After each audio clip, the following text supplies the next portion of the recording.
चहल जइबू होते भोर चहल जइबू करब न भेंट हो काल्हे आई तोर बारात करे जा चल जइबू पिया के देश हो काल्हे आई तोर बारात करे जा चल जइबू पिया के देश हो होते भोर चहल जइबू होते भोर चहल जइबू करब न भेंट हो काल्हे आई तोर बारात करे जा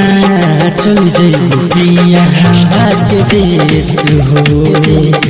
काल्हे आई तोर बारात करे जा चल जइबू पिया के देश हमरा से दूर जइबू कैसे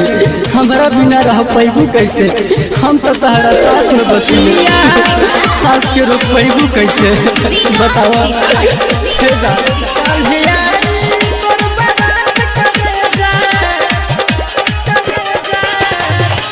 सोचल न रही कबो इतना सतबू खून के आंसू सोना हम के रोइबू हम के रोइबू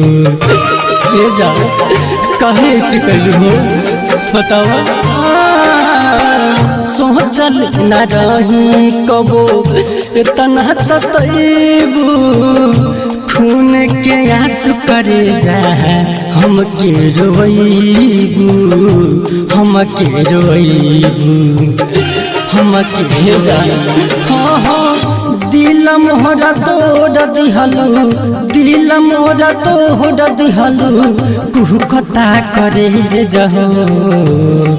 काल्हे आई तोर बारात करे जा चल जइबू पिया के देश हो काल्हे आई तोर बारात करे जा चल जइबू पिया के देश पन घट के गगरी पन घट पे फूटी पन घट पे गगरी पन घट पे फूटी हमार तार दोस्ती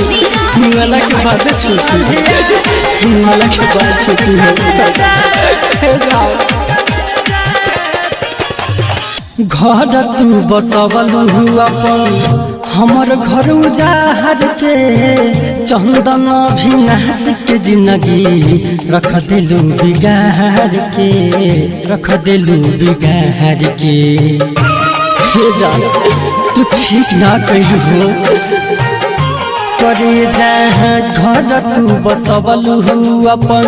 हमर घर उजाड़ के बबलू अभिनाश के जिंदगी रख दिलू बिगाड़ के रख दिलू बिगाड़ के हाँ हाँ रंजन राइटर के सजहिबू तू से जहो काल्हे आई तोर बारात करे जा चल जइबू पिया के देश हो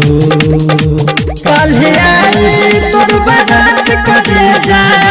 चल जइबू पिया के देश हो